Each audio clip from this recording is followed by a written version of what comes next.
Zaki. Zaki. Iya. Zaki. Oke, Zaki nanti tulis di grup ya. Iya. Namanya. Dari membangun hubungan ya, tahap pertama. Tahapan konseling.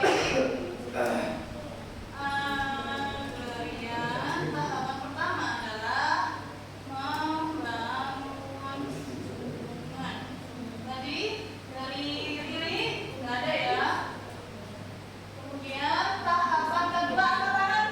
Silakan Mbak. Eksplorasi dan analisis. Eksplorasi apa?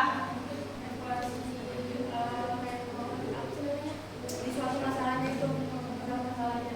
Masalahnya kurang tepat tapi nggak apa-apa dihargai jawabannya atas nama Evante. Oke, Evante silakan tulis namanya ya di grup. Ada yang bisa menjawab dengan lebih tepat? Tahapan kedua apa?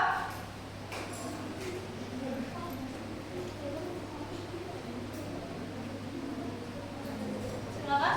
Pilih mau jawab? Tahapan kedua dari konseling Adelia. Tadi eksplorasi dan analisis. Apa yang dianalisis, yang dieksplorasi apa? Masalah dari klien tersebut. Bukan. Dari grup konseling. Nah, Peter. Siapa namanya Mas? Satria. Satria tulis namanya di grup ya.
Keras kepala, ya benar ya, keras kepala, terus lebih mandiri ya, lebih mandiri. Kemudian merasa ada perasaan tersaingi gitu ya, sehingga dia berusaha untuk jadi yang lebih baik gitu ya. Nah, kalau anak kedua, anak tengah.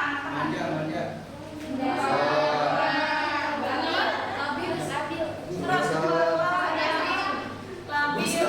Kalau anak kedua tuh biasanya kompetitif ya, terus lebih susah diatur anak kedua itu.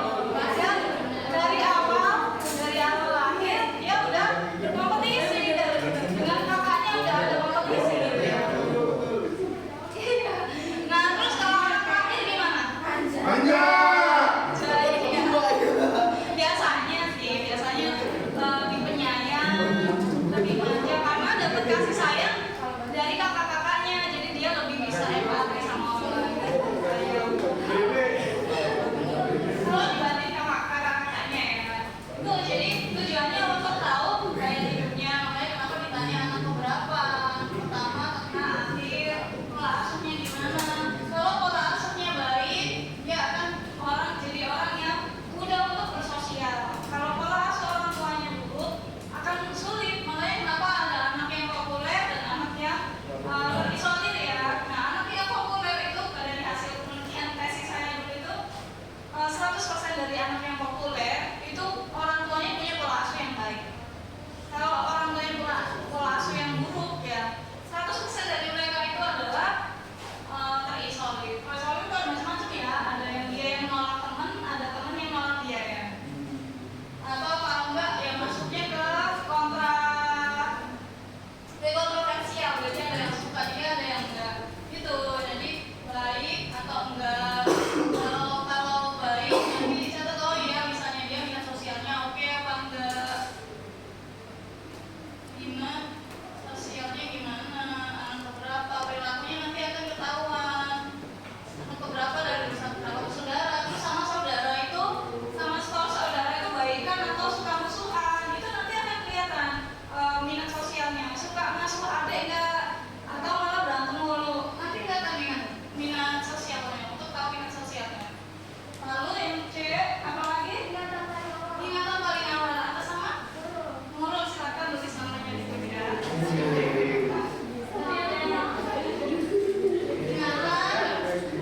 Ingatan paling awal, jadi di 5 tahun pertama, 5 sampai 7 tahun lah maksimal pertamanya itu masuk ke memori awal ya, early recollection.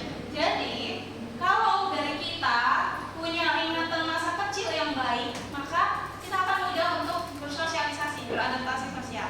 Tapi kalau ingatan awal kita waktu masih kecil, rasanya diingat dipukuli mulu, diomelin mulu misalnya, ya itu akan susah untuk interaksi sama teman gitu, minat sosialnya akan berpengaruh. Nah, tapi uniknya dari Adler itu beda sama psikoanalisis psikoseksual psikoanalisis klasik dari Sigmund Freud beda. Walaupun muridnya Sigmund Freud Adler itu, tapi dia membuat teori bahwa ternyata alam bawah sadar, ingatan masa lalu itu bukan yang terbesar. Kalau Sigmund Freud itu kan kayak gunung es ini. Nah, ingatan paling awal atau alam bawah sadar itu yang terbesar, terus ada yang paling kecil gitu ya. Tapi kalau katanya Adler itu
misalnya saya dulu pernah dimarahin sama mama misal, jangan diingat dimarahinnya, tapi ingat mama pernah pokoknya yang masuk saya sebaik mungkin lah ya, walaupun pernah marahin dengan keras, tapi ya wajar sih, pasti dia capek, pasti dia mama pasti udah banyak kerjaan, pasti udah pusing sama keuangan dan lain sebagainya gitu. Jadi itu yang menyebabkan ingatan kita menjadi positif gitu. Nah ini di konseling adelian konselor nanya pada saat TK atau awal SD apa yang diingat gitu. Nah kejadiannya positif atau enggak, nanti akan ketahuan minat sosialnya dia. Kalau yang diingat positif, minat sosialnya positif, yang diingat negatif, minat sosialnya negatif. Terus yang D, iya, inferioritas kelemahan tubuh. Ini habis lihat dari mana? Namanya siapa Mbak? Vini. Oke, terus namanya ya. Grup inferioritas kelemahan tubuh. Buat apa sih kelemahan tubuh? Gimana nanyanya sebagai konselor? Jadi konselor nanya ke konseling, apa sih yang kamu khawatirin apa konseling? Ada nggak bagian tubuh yang bikin kamu minder? Entah hidung, entah kulit, entah tinggi badan, atau jerawat, atau apapun. Ada nggak? Nah kalau dia jawab ada Bu, alis saya gundul misalnya. Bisa ya? Oh iya, kalau dia ada bagian tubuh persepsi dia yang membuat dia minder, biasanya akan mengurangi minat sosialnya. Kenapa orang minder itu berkurang minat sosialnya? Karena orang minder itu akan memikirkan dirinya sendiri. Contoh, ya ampun aku satu nih gimana ya gitu. Padahal orang lain belum tentu mikirin bajunya ya. Tapi dia fokus sama satu nih gimana ya, nanti pas dilihatin orang, nanti pas dia nggak sempet untuk mikirin orang lain, apalagi merhatiin orang lain lagi ada yang sedih atau apa, ini kayak sedih butuh saya deketin, nggak sempet mikirin kayak gitu. Tapi yang dipikirin diri sendiri, gimana pendapat orang lain tentang aku, gimana kalau aku dibully, gimana kalau aku bla bla bla gitu ya. Itu makanya kenapa ini jadi bagian dari apa yang dibuka ya, apa yang didiagnosis inferioritas kelemahan tubuh. Kalau ada yang dia minder, berarti minat sosialnya negatif. Kalau nggak ada ya minat sosialnya positif. Itu hitung analisisnya. Lalu setelah itu apa lagi? Minat sosial.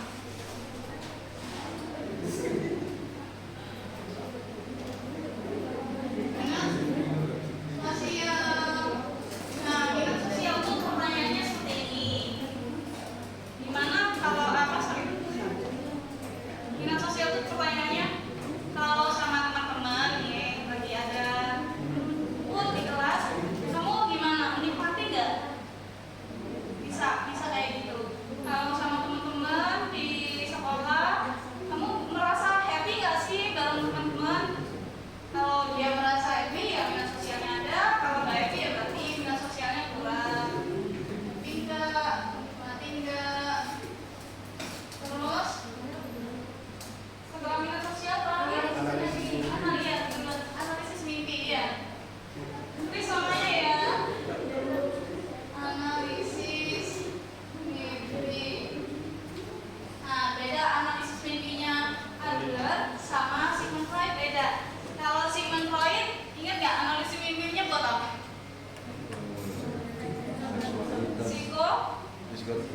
Psikoseksual, iya benar, tulis namanya ya. Jadi kalau di Sigmund Freud itu orang kalau mimpi itu dianggap ada kebutuhan dasar yang belum terpenuhi. Nah kebutuhan dasarnya dianggapnya ya seksual itu tadi, psikologis atas kebutuhan seksual itu ya. Makanya ada teori yang fase fali, fase oral, fase, jadi semua itu dianggap seksual. Untuk ngedot ya, fase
biasanya nonton TikTok aja misalnya seharian nunggu buka puasa TikTok aja misal ya.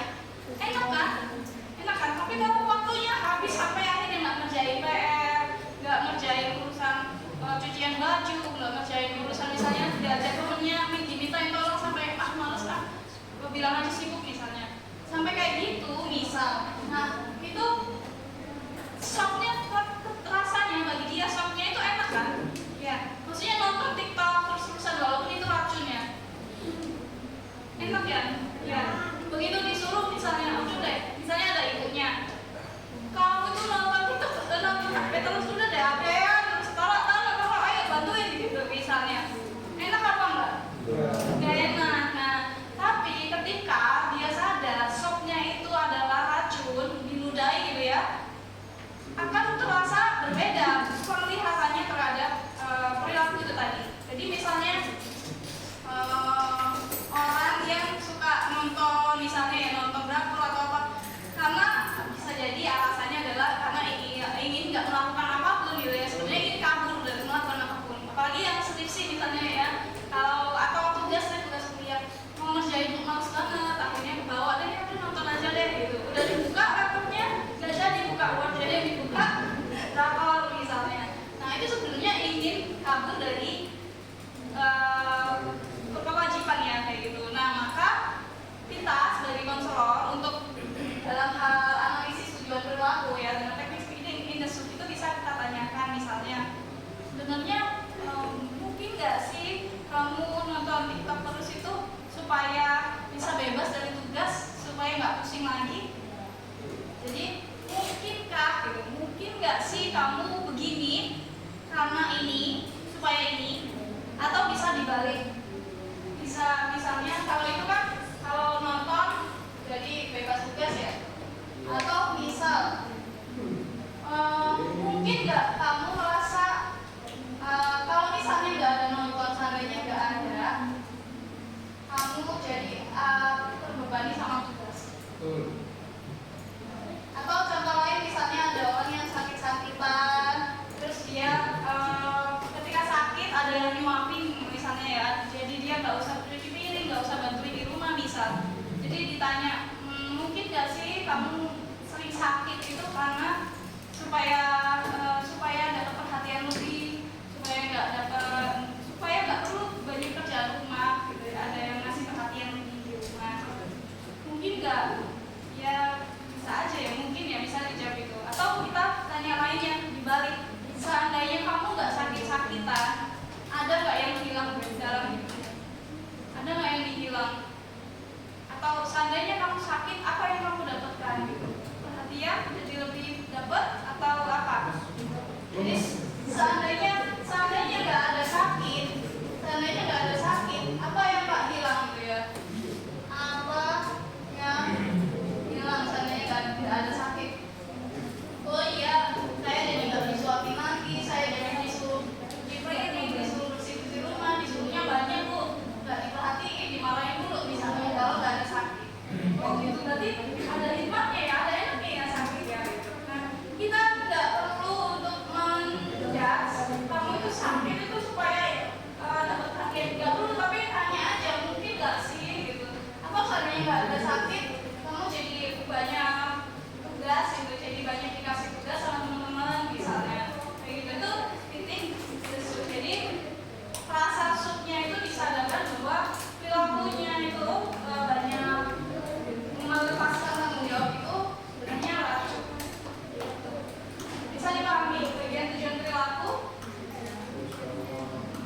sih bisa.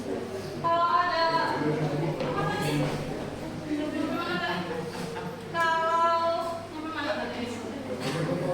Ya. Oh iya, mutiara. Kalau mutiara itu kan bagus banget. Tapi kalau mutiara itu jatuh di lumpur, mutiaranya jadi kotor. Apakah mutiaranya jadi jelek? Atau tetap bagus mutiaranya? Iya, sama kayak Lydia gitu ya. Lydia itu ibaratnya mutiara yang sebenarnya bagus banget, punya banyak potensi yang Lydia belum tahu. Tapi ada lumpur yang menyelimuti itu yang Lydia perlu bersihkan gitu. Nah, kalau misalnya fokus sama lumpur itu ya mutiara itu akan tenggelam, nggak kelihatan lagi cahayanya. Jadi kita kasih contohnya kayak gitu ya. Nah, sebenarnya adalah mau ngasih tahu bahwa diri kita itu nggak selalu negatif loh, ada positifnya loh gitu. Tapi bahasanya dengan contoh, gitu ya. Bisa dipahami? Nah, oke. Lanjut ke apa? Yang keempat.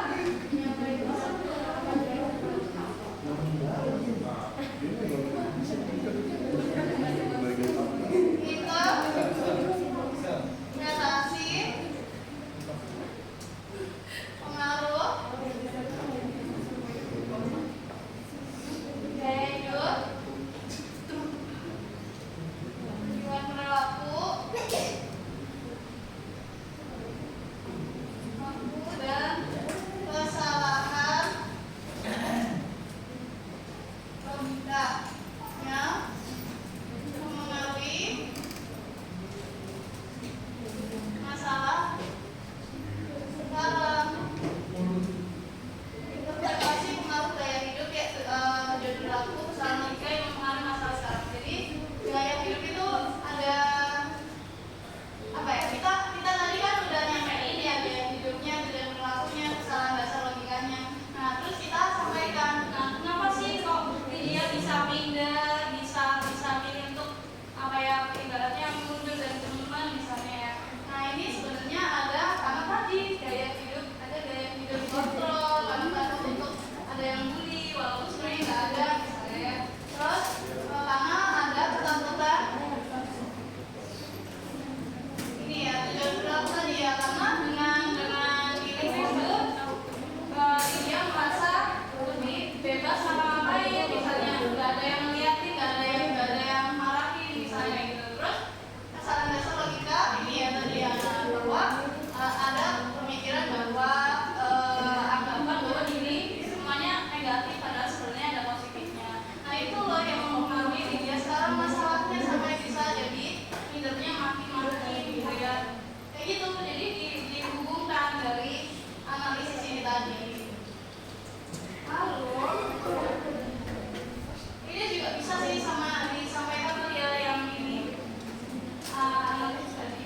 Terakhir baru yang tadi disebutkan sama siapa tadi, membantu siswa ya reorientasi dan reedukasi, membantu siswa membuat pilihan baru, reorientasi dan reedukasi. Jadi pilihan barunya adalah ini ya.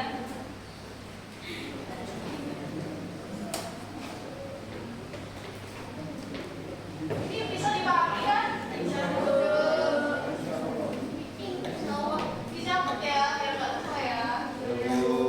Contoh-contohnya juga. Ini reorientasi dan reorientasi itu adalah pertama kita buat tujuan dulu. Jadi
atau cara